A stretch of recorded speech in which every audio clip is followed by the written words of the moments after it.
Jeremy Corbyn, thank you so much for joining us. My pleasure. Thank you. Thanks for inviting me on.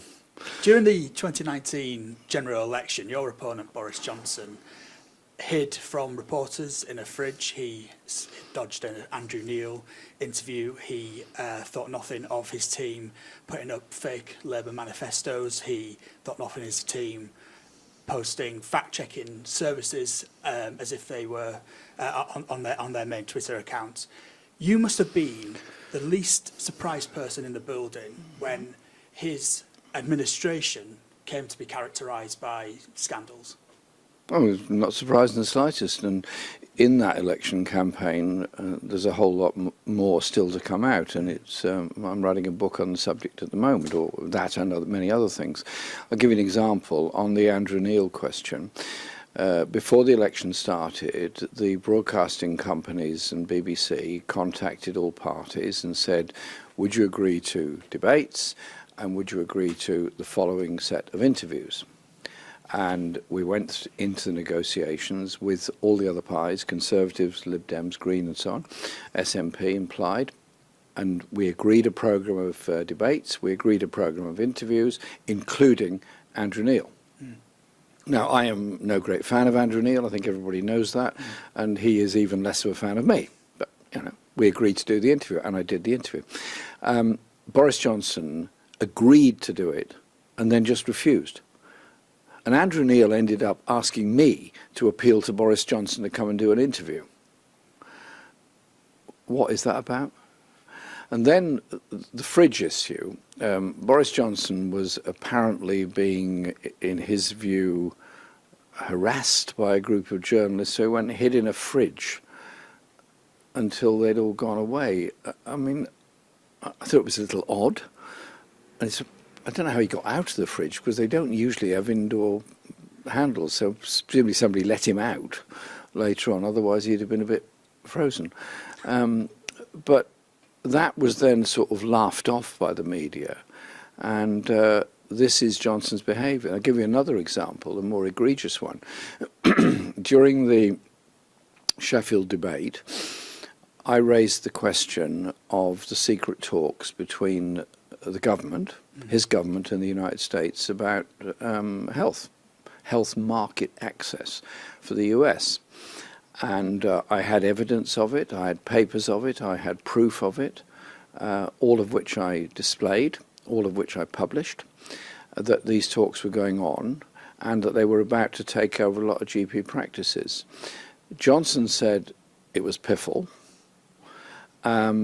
And the media then all got round a story saying it was Russian propaganda that I had been putting out on the British media. Now, I can't for the life of me see what possible interest the Russians have got one way or the other in whether the British government is having secret talks to the US on healthcare. It was complete nonsense, but it was it was the dead cat syndrome. Throw this into it. So everyone concentrates on whether or not this is Russian propaganda.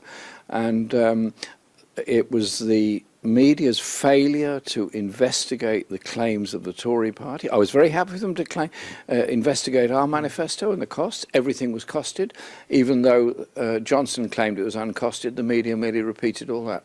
Every single item was costed. And John McDonnell was actually incredibly tough with every team. Every team that came along with the manifesto suggestion, he said, what's the cost of it? What's it going to be? How are we going to fund it? It was all funded, cost out. So the problem was that we were playing by electoral rules. The media and Boris Johnson were off the, off the leash, doing what they like. So you mentioned the media and research that came out from Loughborough University on the back of the 2019 election suggested that press hostility towards Labour doubled, while negative coverage towards the Conservatives halved.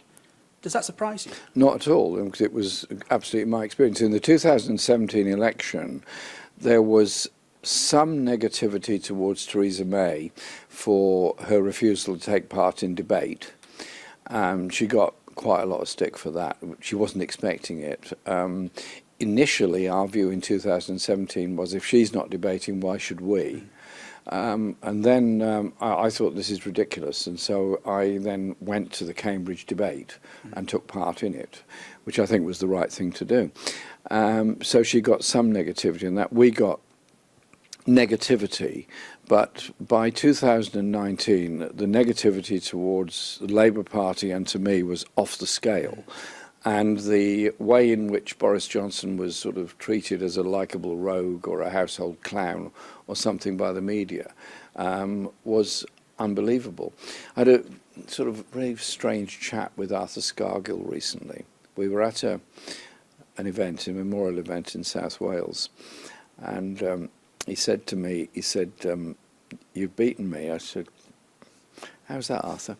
He said, "Well, I had the world record for abusive media, but you've surpassed it." Well, absolutely. What seems even more surprising is that the Labour Party under your stewardship was almost presented as if it was a fringe movement, when tens of millions of people were voting for that movement. Doesn't that make the media's involvement in that even more remarkable? But let's look at the facts of it. Party membership went up from somewhere around 200,000 to 600,000 during my leadership, and the vote we achieved in 2017 was above that of every other Labour election since 1997. And so much higher than was achieved by Gordon Brown or Ed Miliband. Or Blair in 2005. And so I think that we should be given some credit for that. Yes, the vote went down in 2019, I know that, but it was still above the previous elections, which were not great, and I was obviously very sad about that. But the idea that the majority of the public were taken in by the media is pretty far of the mark, and a lot of people begun to see through it. And the level of concern about the accuracy of the British media and the distrust of the British media is the highest of any country in Europe. Yeah, and you can sort of see why there. Of course, you ran on a slogan of "for the many, not the few." At the time, we've had no fewer than 3 administrations since that election, all of which seem to have become characterised by a rampant cost of living crisis and a cronyism crisis. Do you think those administrations are acting in the interests of the many and not the few? The Conservative administrations that we've had since 2019, as you say, there's 3 now, are absolutely acting in the interests of the very wealthiest within our society. They refuse a wealth tax. They proposed under Liz Truss a massive giveaway to the very richest, which they backtracked on a bit, but not totally. And we now have the most unequal and divided society anywhere in Europe, and it's getting worse. And there's something morally repugnant about the way this country is going, that we have on the streets. I mean, you go outside your offices here, and if you and I just walked around here for half an hour, we would see dozens and dozens of people begging, sleeping rough, desperate, homeless people. And if we then took the train over to South Kensington from King's Cross, we could walk around and have a little game counting the number of Ferraris and Lamborghinis we would see. All bought with tax write-offs and tax haven status. And so what we have is a whole industry of inequality and injustice within our society. It's disgusting and appalling. And when I come across children in my constituency, living 3 or 4 children to 1 bedroom, parents desperate to move, nowhere for them to move to, and they're not doing very well at school, is it surprising? If you've got nowhere to do your homework, you're fighting over a computer to log on or do anything, and those kids are not achieving their full potential. What a criminal waste of talent it is. Poverty is a waste as well as wrong. Of course, the Shadow Chancellor has ruled out a wealth tax, and yesterday we saw at the Lib Dem conference that even Ed Davey is going back on a tax on wealth that has existed for decades within the Liberal Democrat Party. Are they getting it completely wrong? Well, excuse me. Well, it has to be completely wrong that they're just refusing to even countenance it. Take at the simple level. If you put 1% wealth tax on wealth over 10 million, it would raise 4 times the cost of ending the two-child benefit policy, which is where larger families get no benefit for the third, fourth and other children that are brought into those families. And so the benefit would be huge. The argument that I've heard used is that the very wealthiest wouldn't invest in Britain because they would have to pay too much tax. Let's look at it another way. There are 65 million people in Britain. They buy food, they buy clothes, they buy washing machines, they buy cars, they buy bicycles, they buy all kinds of things. There's a lot of people spending a lot of money. There's a very big market here. We can be quite strong and say, actually, we're putting in a wealth tax because we think it's morally repugnant that people are living in such poverty, and this is the best way of redressing that balance. I put in our manifesto raising corporation tax up to 26%, which is what it was in 2010. And I remember going to the CBI to talk to them about this. I can't say they were all rolling in the aisles with applause, and I didn't get a standing ovation for my proposals on taxation. I said, look, I know you guys are not going to like this, but let me go through it with you. And I went through what the tax proposals were. They'd probably not heard them before, or maybe they'd chosen not to. Anyway, so I went through them. And I said, yes, you will be paying more in tax. Yes, it's going to cost you. But what you get in return is better education and a better trained workforce. And also, you, people on very high salaries, when you go into your beautiful glass, stainless steel office on a Monday morning in the City of London, are you really happy to be stepping over a homeless person sleeping in the doorway? Are you really happy with that? Do you want to live in a society where we factor in homelessness and desperation and poverty? I said, just think about it. Pay your dues to society.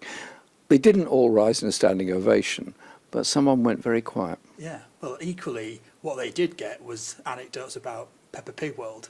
So. Yeah, absolutely. And I was there the day after Peppa Pig, so they were relieved that somebody had at least made a coherent speech. Indeed, they said, well, thank you for coming, and thank you for at least explaining why you're here and what you want to do.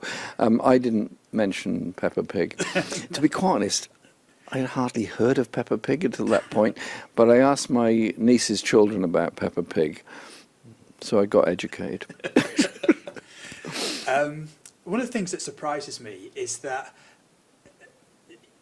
the general consensus seems to be that the public isn't as left-wing as we think, but we've got a new social institute study out as of a week or so ago that found that demand for state intervention is at its highest in 40 years.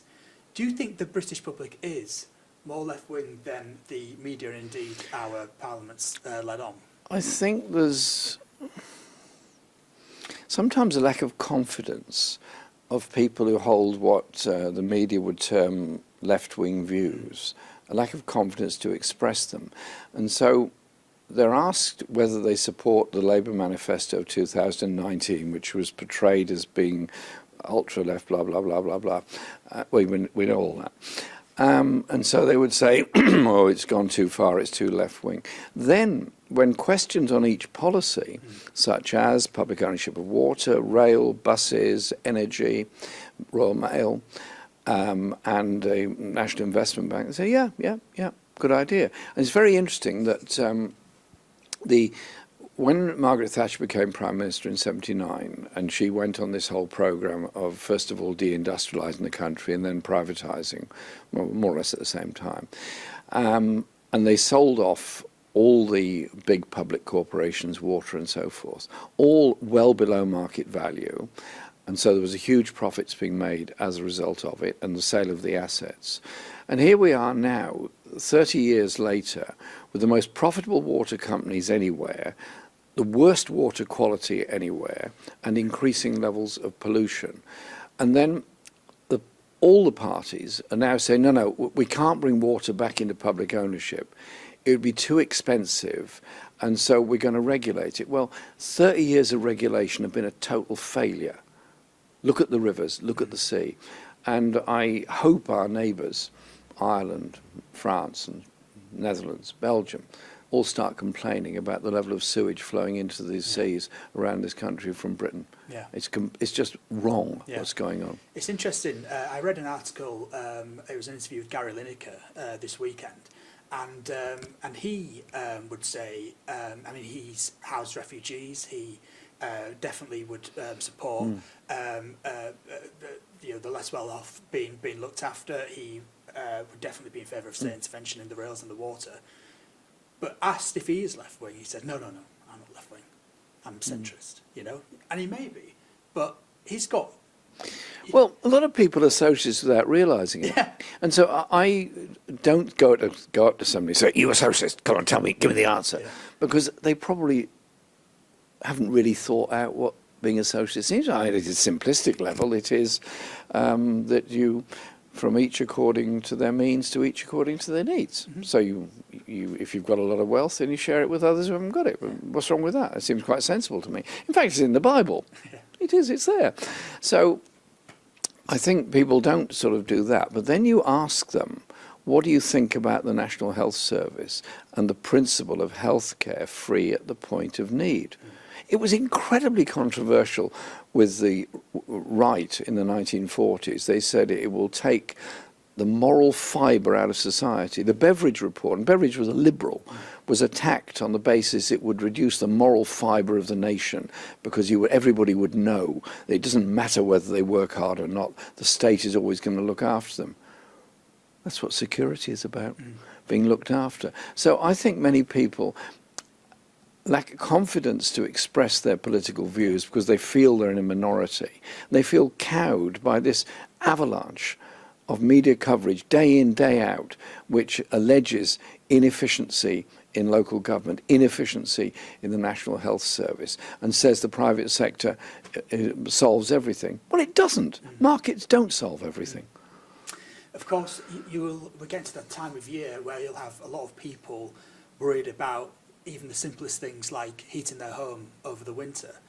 Is it right in that context that the energy giants have been able to make such an extortionate amount of profit in recent months? Well, it's completely wrong. That's why they should be in public ownership and should be properly controlled, and the energy prices should be affordable to people. It also would be perfectly possible to have a tiered price system, so everybody gets a basic amount of energy at a controlled, reasonable price. And if you really want to heat your house to 35 degrees, if that's possible, then pay for it, but at least be able to live decently. What we have is people desperate not to go home in the evening, to stay somewhere where there's some heating on. Shop, restaurant, pub, cafe, anywhere, because they can't afford to turn it on at home. And then they huddle and freeze in their homes. It's not right. And as you say, the profits made by the energy companies are absolutely enormous. Now, why on earth do we have a system which fixes in a 100% increase in energy prices over a year on the basis that it was the role of the state, the government, the state, to ensure that the profitability of the energy companies was unaffected? Huh? Well, the French government, nobody would accuse the French government of being the most left-wing government on the face of the earth by any manner of means. They saw the sense in taking the whole of the energy market into public ownership in order to control prices. The Spanish government has done exactly the same, which is one of the reasons why Spain has the lowest levels of inflation. The biggest factor in inflation has actually been partly seasonal food, but particularly energy prices and energy costs. A lot of people point to inflation and say this is something that's happening everywhere. We have seen in countries like Spain that actually they've been able to manage inflation. Why is that? Well, they've been prepared to intervene on the market, they've been prepared to intervene and control prices and subsidise where necessary.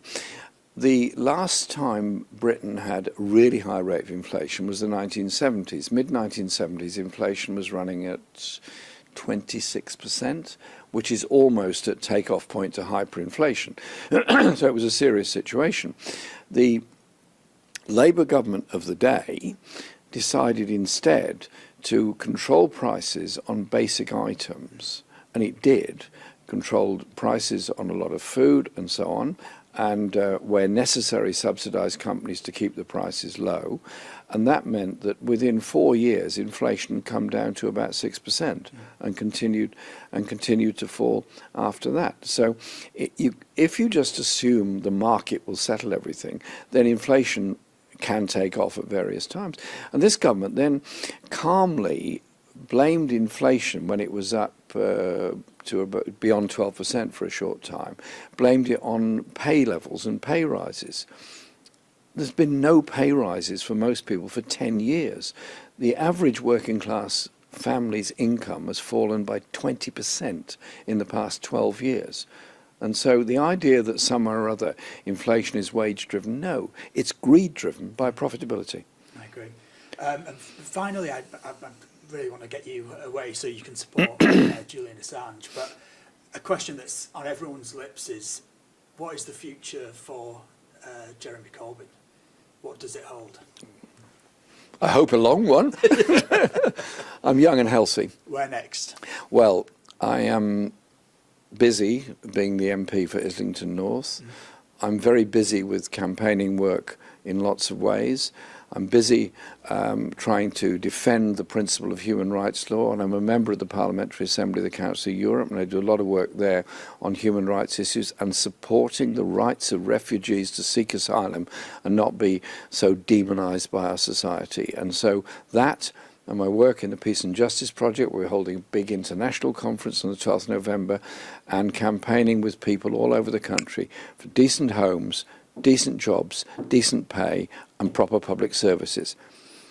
The only thing we have to worry about is not doing anything to oppose the injustices in our society. So Jezza is busy. Thank you so much for joining us. You're very welcome.